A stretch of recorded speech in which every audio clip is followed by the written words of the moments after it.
le Graines Éco et Impact FM. Impact FM à Fort-Jeune. Et on est pile dans le timing. Retour en direct pour le nouveau bien à Fort-Jeune de ce mercredi avec Rachel Gazon. Bonjour Rachel. Bonjour Patrick. Tout va pour le mieux Rachel? Oui, très bien. Il fait beau. On ne saurait qu'être heureux puisque le soleil est là déjà de la partie. Alors cette semaine, l'impact environnemental des intelligences artificielles qui révolutionne, il faut bien le dire, notre quotidien, mais son développement a un coût pour l'environnement. Aujourd'hui, on en dit évidemment beaucoup plus sur le sujet Rachel. Effectivement, alors l'intelligence artificielle révolutionne de nombreux secteurs, mais ce progrès n'est pas sans conséquences pour notre environnement. Selon une étude de Green IT publiée en 2025, le numérique dans son ensemble émet 1,8 milliard de tonnes de CO2 par an, soit 5,5 fois l'empreinte carbone de la France. Les serveurs dédiés à l'IA représentent déjà 4% de ce total.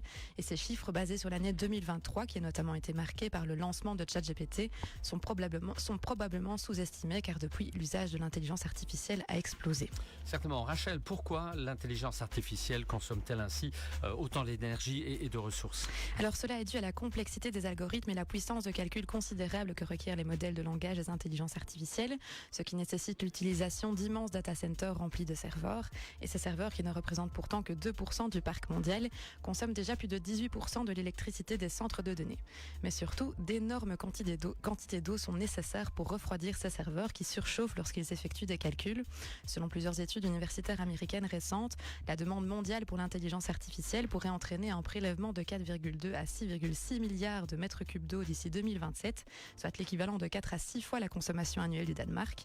Et ce chiffre est d'autant plus inquiétant que la pénurie d'eau douce est déjà un problème majeur mondial, aggravé par la croissance démographique et l'épuisement des ressources en eau. Enfin, contrairement à ce qu'on pourrait penser, l'intelligence artificielle ne remplace pas d'autres usages numériques, elle s'y additionne. Résultat, il faut construire de nouveaux serveurs au lieu de recycler les anciens. Eh bien, alors est-il possible de réduire cette empreinte écologique de l'intelligence artificielle? Oui, mais cela demande des efforts à plusieurs niveaux. D'un côté, il faut rendre les modèles plus sobres en optimisant les algorithmes et en travaillant sur des modèles plus légers, moins gourmands en énergie.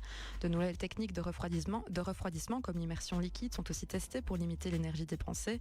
Mais surtout, il faudra s'interroger sur les priorités.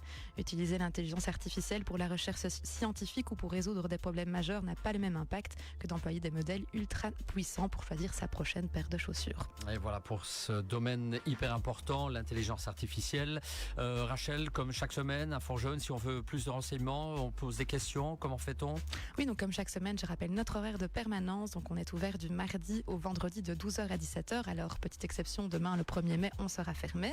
Mais sinon, on reste joignable par téléphone au 080 33 93 20, par mail sur info@inforjeunemalmedy.be et évidemment sur les réseaux sociaux comme Facebook et Instagram.